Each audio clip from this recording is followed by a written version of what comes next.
Welcome to Drive Through Sports with Adam and Paul. Today is Wednesday, August the 18th. I am halfway through.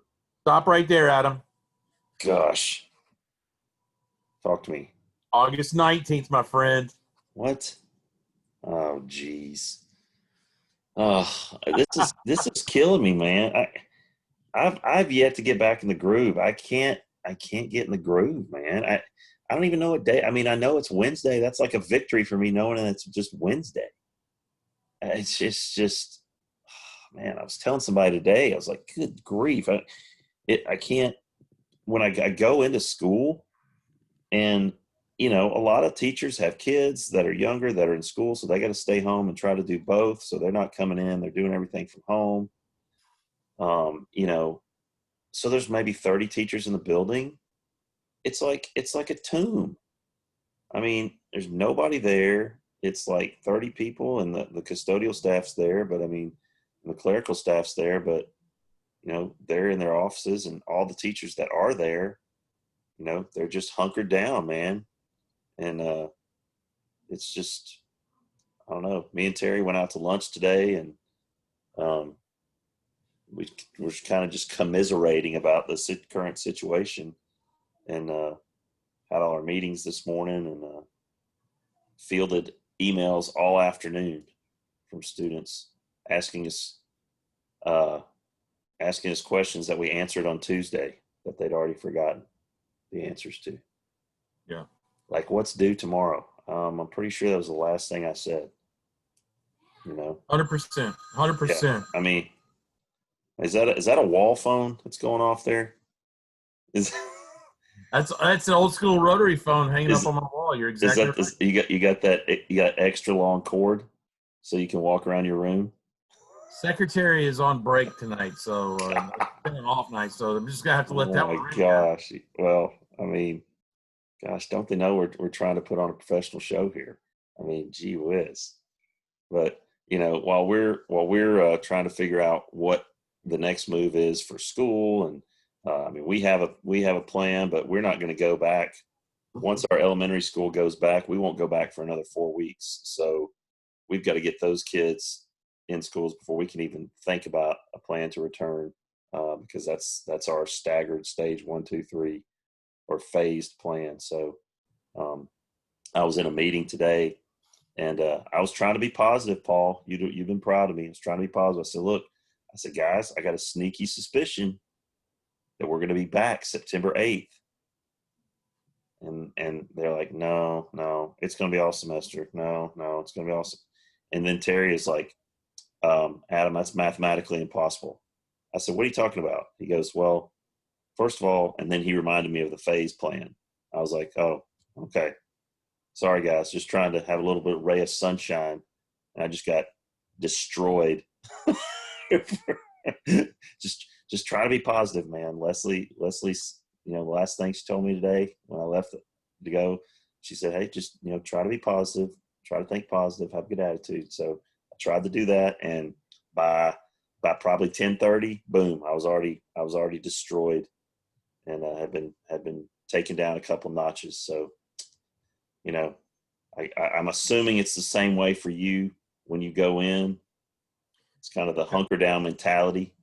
Yeah. Obviously, I'm going in to do the remote learning, but it does get frustrating because you can't be in front of the kids and say something to them face to face. Say, hey, I need you to turn this in. I need you to turn this in. You try to do it on Zoom, but man, once they leave that Zoom, it's it's over. You have no control over what they do. And yeah, it's easier for me to say, hey, remember on their way out the door, hey, remember that you got to have these quizzes turned in by Friday, or remember that tomorrow we're going to be going over this, versus me saying it at the end of a Zoom session and expecting them to remember it is not happening, because 2 hours later they're emailing me when I could have just told them in person, if it had been in person, So I'm fielding all these emails that are all the exact same. Yeah.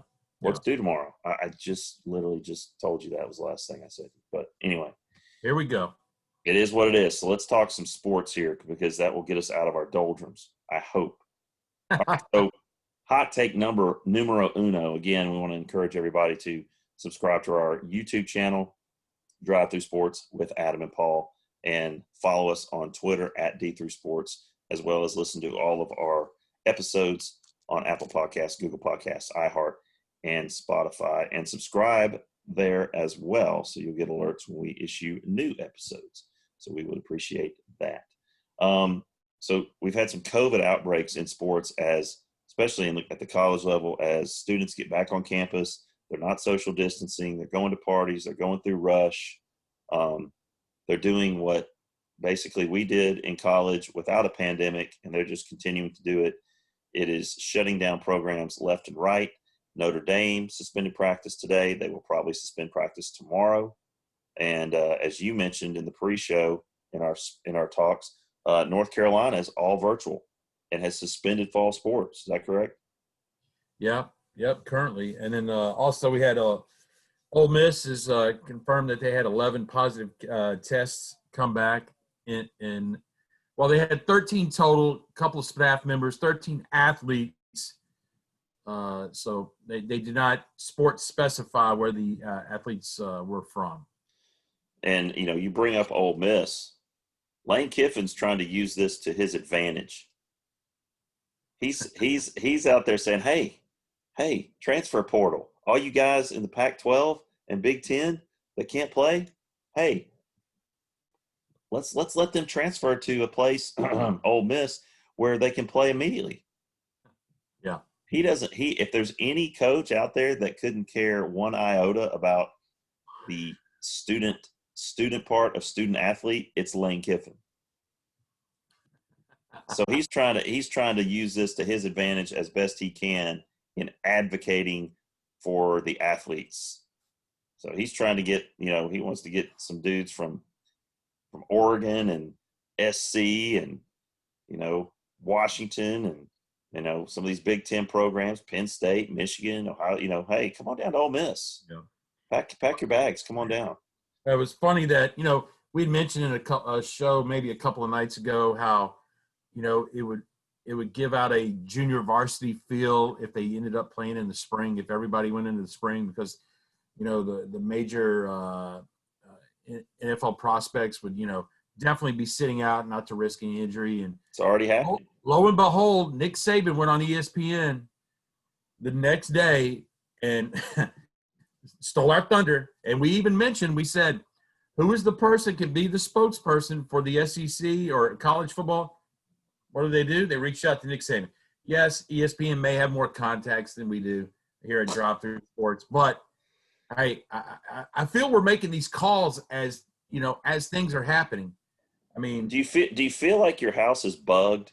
I think my house is bugged because we're giving them the hot takes and then they're breaking the story breaking stories and giving us no credit at all. But that's okay. No props.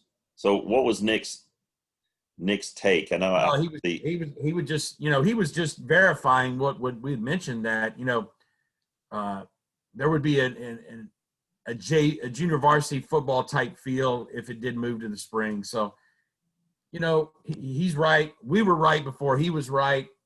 ESPN stole our thunder, but I think the SEC would.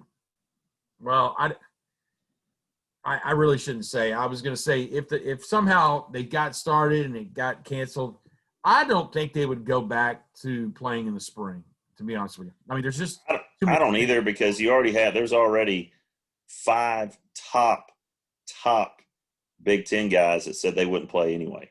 Yeah. I mean, top player, like first team selections that are like, hey, we're not playing. Right. So, the whole we want to play rhetoric, everybody assumes that everybody in the Big Ten is with this. They're not. Okay.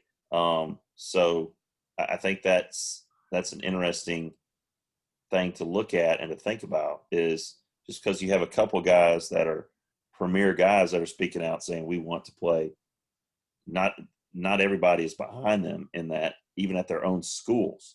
Yeah. So, it's a very interesting situation. And again, it's very fluid. But yeah, if you had something in the spring, I mean, come on, it would be bad football. And I don't know what it's going to look like on September 26th. You know, I mean, nobody knows. So, but there was some news out of the University of Georgia today that they are going to allow 20 to 25% fans in the stands, which equates between the hedges to between 18 and 23,000 fans. So then you get to the point, okay, who's that going to be? You know, how do you determine? I mean, they already have a student lottery in a non-pandemic season for tickets, you know? So do you just allow season ticket holders and a certain amount of students? I don't even think, I mean, they have more season ticket holders than that. You know, so I would imagine each university is going to decide in the SEC how many fans can show up based on their capacity. But then you have another problem is who do you let in, you know, and who makes that decision? So, you know, the COVID outbreaks that are happening, I think the reason why the season got pushed is they anticipated that once everybody got back on campus that this was going to happen. And, you know, if you were going to play the original games, which would have been in 2 weeks from now, 2 weeks from this weekend, is that right? Under normal circumstances. So again, you know, they had that anticipation. And I think September 26th is about the best we can hope for. And hopefully everything sort of moves forward like we're hoping that it will. And they're able to have that 10-game season. Now the ACC has a non-conference. Clemson picked up the Citadel in a non-conference game. So are they having 11 games apparently, and everybody else is having 10, looks like.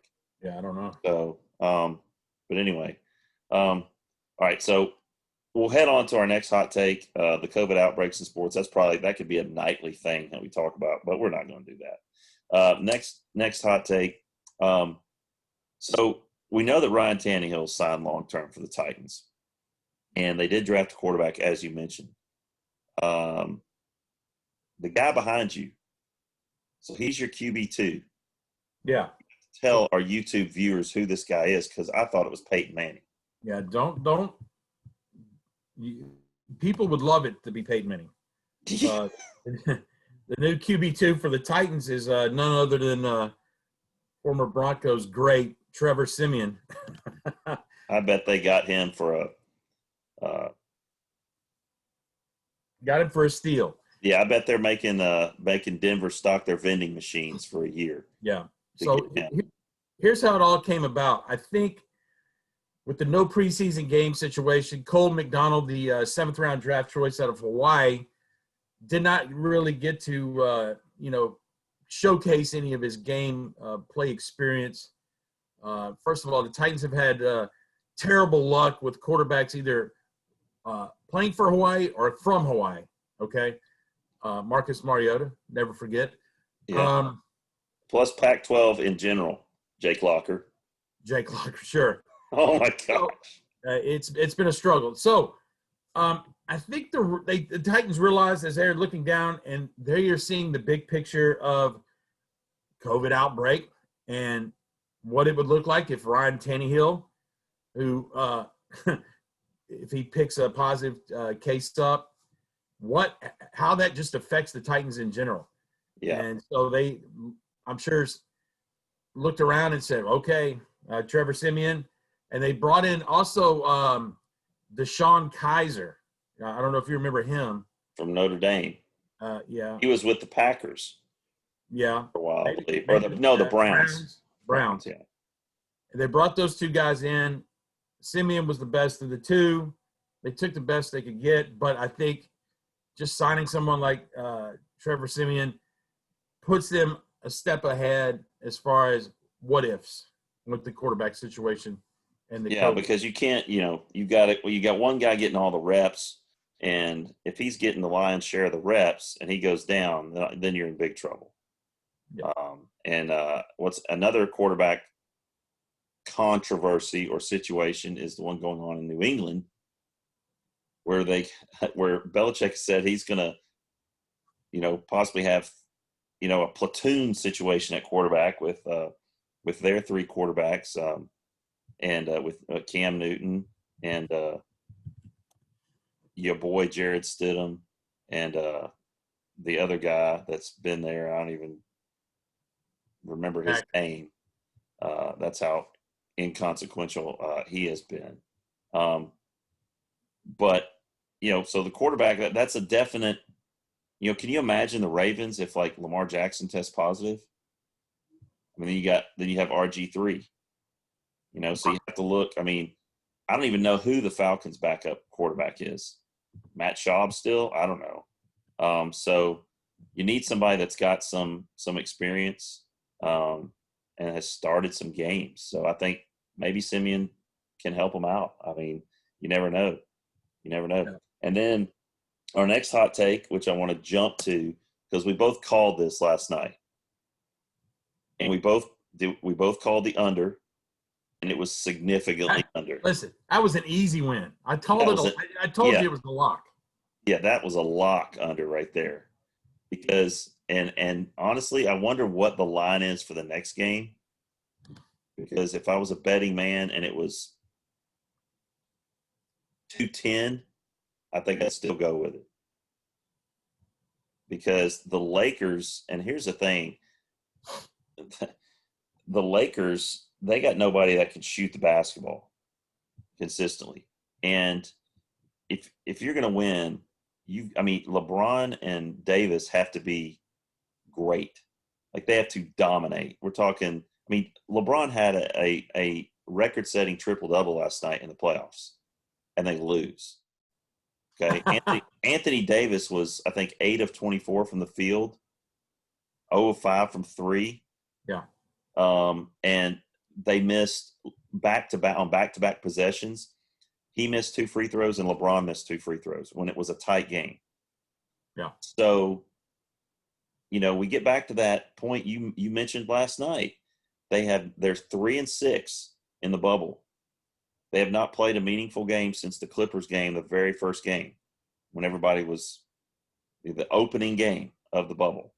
And so, can you just turn it on? This series is going to be about them being great and dominating, and the other guys are going to have to hit some shots.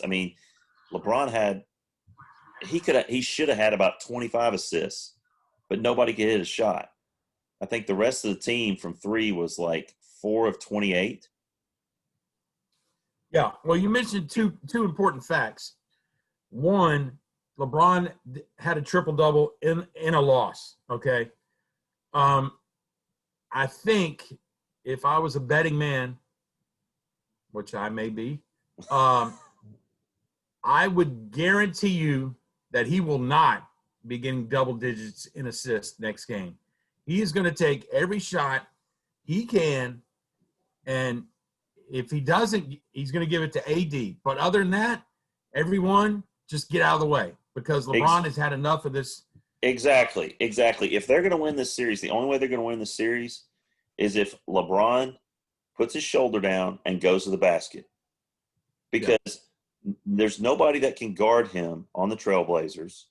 He was settling for jump shots, and then when he got in the lane, he was kicking it out to guys who can't shoot threes. Okay, that's not going to win him games. He's got to draw fouls and get the Portland Trailblazers in foul trouble. Listen, Wenyen Gabriel started for the Trailblazers last night. Former Wildcat, G League, whatever, G League, D League, whatever. He started as a rookie in that game, and I don't know what the plus minus was with him on the floor. Well, they didn't take it. They didn't take advantage of it. Yeah, and he was plus 12. Yeah, so it was just a poor game plan going in and poor execution all the way around. And Anthony Davis, he has got to play in the post. He's got to be a 5. He can't wander around the 3-point line. He's got to play it down on the low block for them to have it, for them to win. and you got to, and McGee and Howard, they played some decent minutes, but Howard's not who he was 10 years ago. So it's just watching it last night.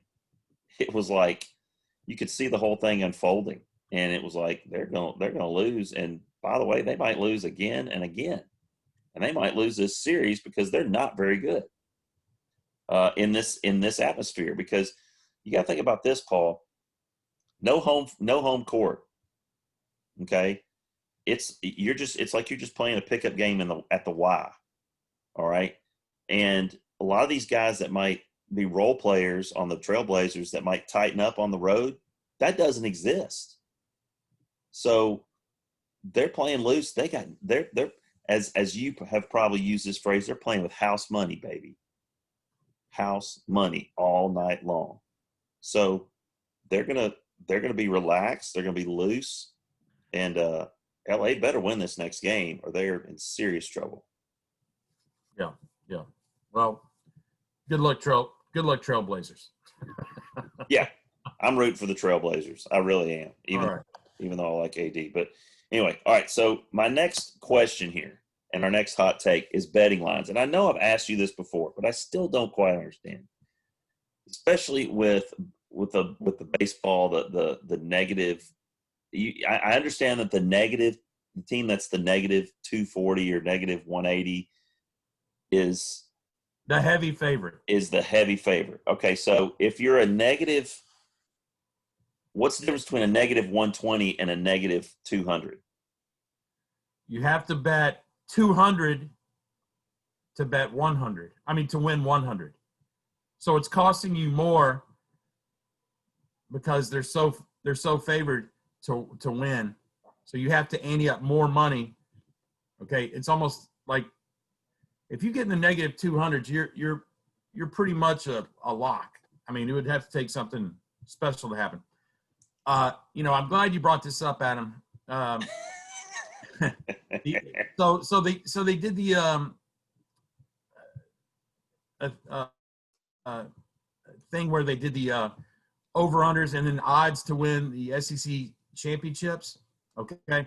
Obviously, I wanted to make sure that you knew that the Kentucky Wildcats were a plus 10,000 to win the 2020 SEC football championship. So you plus 10,000? Plus 10,000. So you bet 100 on the Wildcats to win, you're going to win 10 grand. Ooh. Now, here may be something more interesting, maybe another teaser. Okay. That's what we call a long shot. Arkansas is plus 50,000. The worst odds. Odds to win the SEC East. Okay. Georgia's sitting at minus 140. So you would have to bet 140 to win $100. Florida's even at plus 100. So 100 wins you 100. And then it's a tremendous jump to the next 6 in the SEC East. All right. Tennessee at plus 1,400. Kentucky plus 1,600. Whoa. So there you go. And yeah, so the SEC West, Alabama is at minus 240. So, and LSU's a plus 300. Wow. Well, here's the thing, man. Like, think about this. Let's say you put a hundo down on Kentucky at plus 1,600, and the week before they play Georgia, their offensive line gets COVID. I mean, like, yeah. I mean, if you're a betting man, this is like riverboat gambler stuff. You may want to jump on the SEC school that has the best COVID bubble practices because they may be the team that is the healthiest near the end. Listen, my money's on Georgia because I know their medical staff. I know their medical director. He's an athletic trainer. He's one of the best. And I guarantee he is all over this. And I'm sure the other schools have people that are good at their job. But I'm telling you, Ron Corson is the best. Um, they're going to manage it the best of any SEC team. Well, so if we knew anything about Arkansas, that would be where you want to put your money. Yeah, I no. All I know is that that the guy Pittman, he is bitten off more than he can chew out there, because they are an absolute train wreck. Yeah, Do they? Is it Felipe Franks transferred there, or what? Is that where he went? Arkansas. Yeah, the former Florida quarterback. Yeah, I believe so. Let's wow. let's double check. Yes, he is. Yeah, Arkansas. Yeah. So I mean, wow. Just extremely bad situation. So now I know. Now I know if I had any money, any disposable income, I would know how to handle it properly. Thanks to Paul Brees explaining that to me. But here's my other question: if you're like with baseball, it's like a +180. Why would you even bet on a team like? Why would you not bet the underdog every time? Hi. I mean, not every time, but I mean, like with baseball, it's different. I mean, anybody can beat anybody. Like, You're right. Mariners play the Dodgers, okay, and that line was, somewhere it was like the Dodgers +240, and Seattle's like -180 or something. Well, the Dodgers beat them 2-1 last night. I mean, Seattle has the worst offense in the league, but on any given night, stuff can happen, more so I think than any other sport. But I don't know. Well, I'm going to give you my quick recap of your question. Scared money's lost money, and you're too scared to put $100 on the Mariners, correct? If they're playing the Dodgers, yeah. Well, you want that long shot money, you're going to have to be scared. You want that big payout, right? So that's why everybody goes with the sure thing. Oh, brother. And that's why the baseball odds are really close. A -120 and a +120 are pretty close. Okay, so that's why I say anything over 200, you're starting to get a skew of who's really the favorite. Yeah, and another thing too is obviously you can bet that, or you could bet the over under, which is just the runs. Okay. Yeah, that's definitely a. I mean, okay, so for example, that's a literal crapshoot. Yeah, that's a big time. So, like for example, in football, you feel like you have a pretty good idea. You got weather, you can kind of predict. You can see the ranks of the offenses and defenses and how they've played the last few weeks. In baseball, hey, just because the Padres scored 14, are they going to do that? Night in, night out. I mean, in football, there's a team that averages over 30 points a game. Yeah. In the last couple of years, I've really jumped on the train of the over/under on like the Memphis Tigers. They score a lot and they give up a lot of points. Yeah. And so that is a team that I kind of look to just to give you an idea. Yeah. So yeah, that's my over and under take for the night. Love it. Great stuff. All right, this is your story. I'm gonna let you run with this one. Your boy. Well, listen, I got a tear in my eye. Listen, first of all, you got to understand Dave Portnoy, the founder and CEO of Barstool Sports. This is a guy I didn't really know about a year ago, and only began transitioning to finding out who he was through his pizza reviews.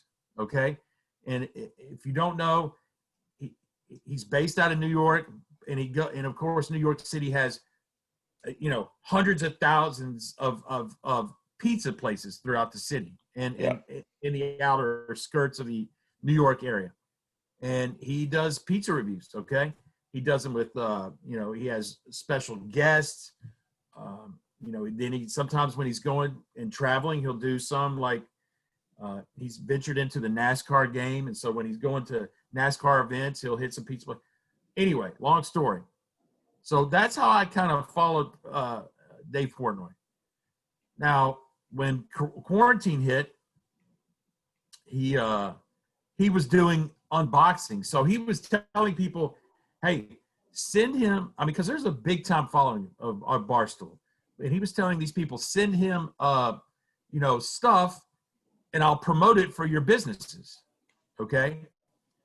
And the unboxing got out of hand. I mean, he would have to hire Mary Maids or some, kind of cleaning service to take the boxes out of his apartments. The UPS guys and the FedEx guys, were just done with it. So, I mean, he did about an estimate of about 30 of those unboxings. And a lot of people benefited from those unboxings because, he gave a shout out. He would unwrap it, and they would provide information about it. But he would get a lot of gifts. And then he eventually gave those gifts out to, homeless shelters and stuff like that. So anyway, and then also during this quarantine, he did a lot of frozen pizza reviews where he cooked the pizza and stuff. He's a pretty ingenious guy. He's definitely an anti-COVID coronavirus guy. And right now he's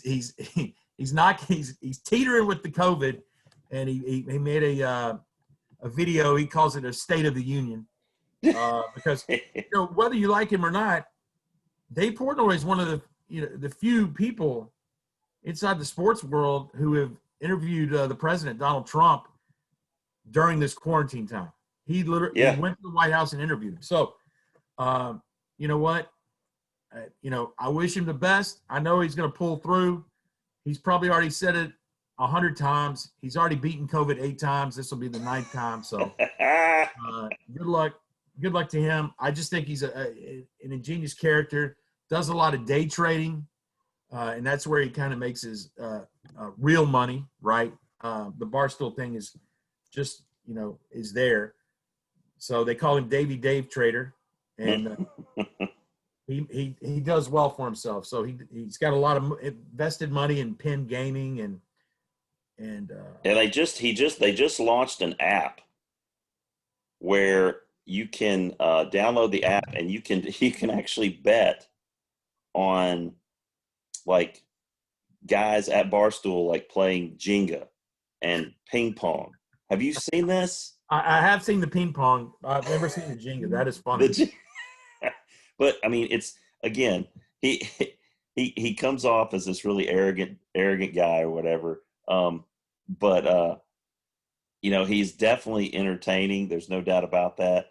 And who would have thought to instigate some sort of betting apparatus or app where members of your company are playing board games and you're betting on who's going to win, and if you win, you actually win real money, like $500, $1,000. Yeah. I mean, so he has tapped into a market. He's seen a need because in these times we need to laugh, and I think he's tapped into that. The first time I ever saw him was when you said, "Hey, man, he just did a pizza review in Lexington. You got to check it out." And I was like, "What?" So I did, and he got kicked out of some place in Lexington. And he's like, "Hey, this guy's kicking me out because their pizza's not very good. It's no, well, yeah." Let me tell you the backstory. I did some research on that thing.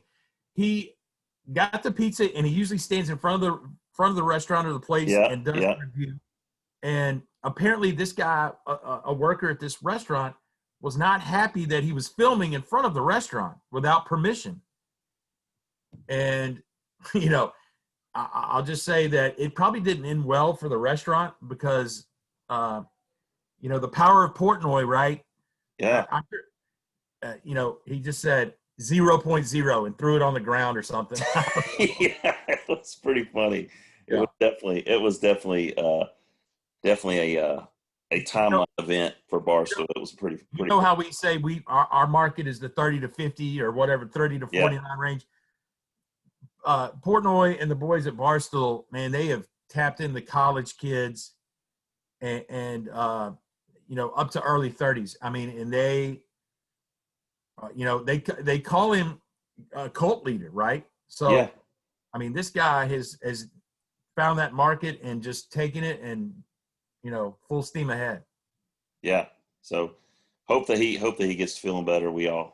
Everyone here at Drive Through Sports wishes him nothing but the best moving forward. That gets us to our human interest story, Paul, which is your brainchild. As you've obviously got one in mind. Well, let me just suffice it and say this. Ever since you've started your soft drink reviews, I thought to myself, what is the worst fast food drive-through line? You know, you just know that it's going to just take you forever, or there could be a problem with the order. And, you know, obviously we could all sit here and say Chick-fil-A, right? That would be just the obvious guess. That's I the mean, obvious at one. 2 in the afternoon, it's around the block. I mean, you feel like you've picked a time where it's not going to be crowded. All right. But in their defense, it might be around the block, but it goes fast. Yeah. So Yeah. they're out. Yeah. To me, I didn't even think about them because they're efficient. Well, that's the old judge a book by its cover. When you pull by and you go, oh my goodness, I can't. I'm not waiting. Yeah, I'm not waiting in line yet. But Chick-fil-A was not mine.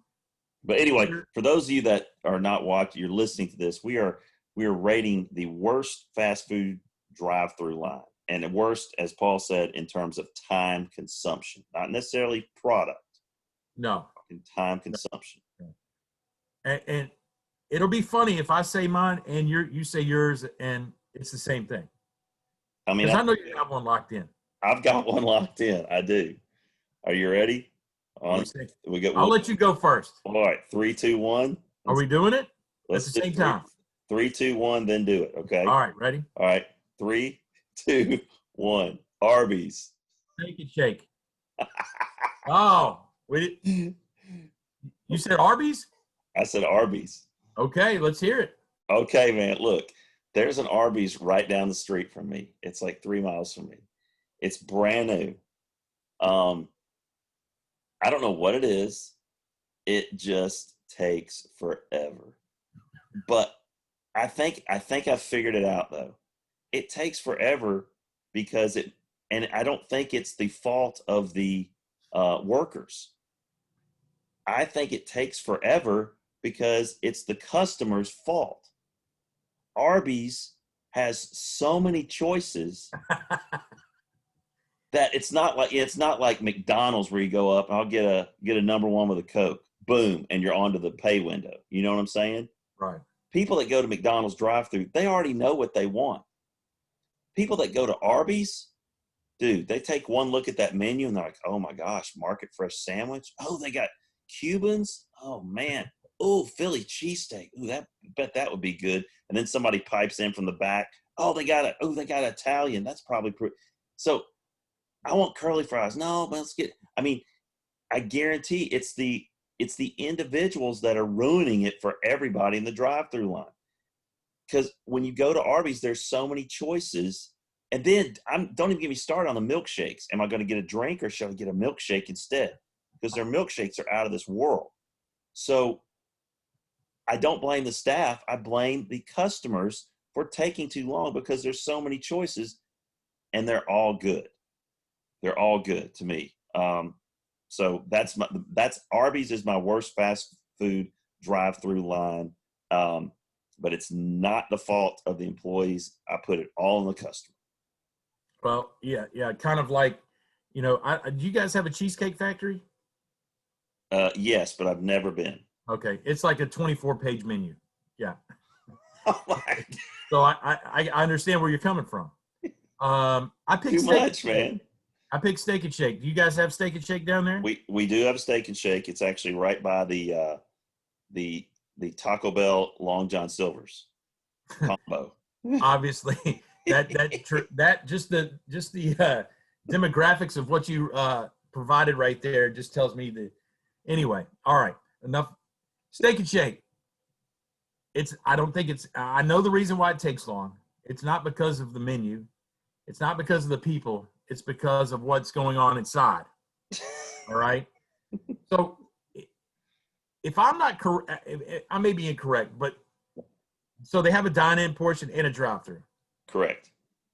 I am pretty sure that the dine-in workers are also trying to cover the drive-through part as well. And it is a hot mess. Now, granted, Adam, every time I get it, it's hot. It's hot. It's hot. It's made to order. So, and that may be also an additional time deduction is the time it takes. But if I'm getting a milkshake, I shouldn't have to sit there 20 minutes, you know, sucking in the fumes of the cars around me. Anyway, Steak and Shake, it's a thumbs down. Even when you go inside, it's a thumbs down. The steak. Yeah, you're not going to Steak and Shake for the fast service. If you're going to break up with your girlfriend, don't go to Steak and Shake. It takes. You're not getting a quick exit. Go to the drive-through at McDonald's. There you go. There you go. All right, that was it. Oh. I loved it. Human interest story. Stay away from it. All right. We love ending on the human interest story. We appreciate you guys tuning in for this latest episode of Drive Through Sports with Adam and Paul. Again, encourage you guys to subscribe to our YouTube channel and subscribe to our Apple Podcast and Google Podcasts, iHeart, and Spotify. Subscribe to those things so you get notifications. And for Pete's sake, follow us on Twitter. Okay, yeah. We've got some great stuff. We've got some great content out on Twitter at Thrus Sports. We've had some great interviews here the last month or so. Check those out on our YouTube channel. Check them out on our podcast. And as football season ramps up again, we hope to have some more. We're going to have a couple of interesting interviews possibly next week that we'll be shooting out to you guys. We'll be advertising those in advance. And I'll let you know what those are early next week. But for tonight and for Paul Brees in Brentwood, Tennessee, Adam Freeman in Atlanta, Georgia, you've been listening to Drive Through Sports with Adam and Paul.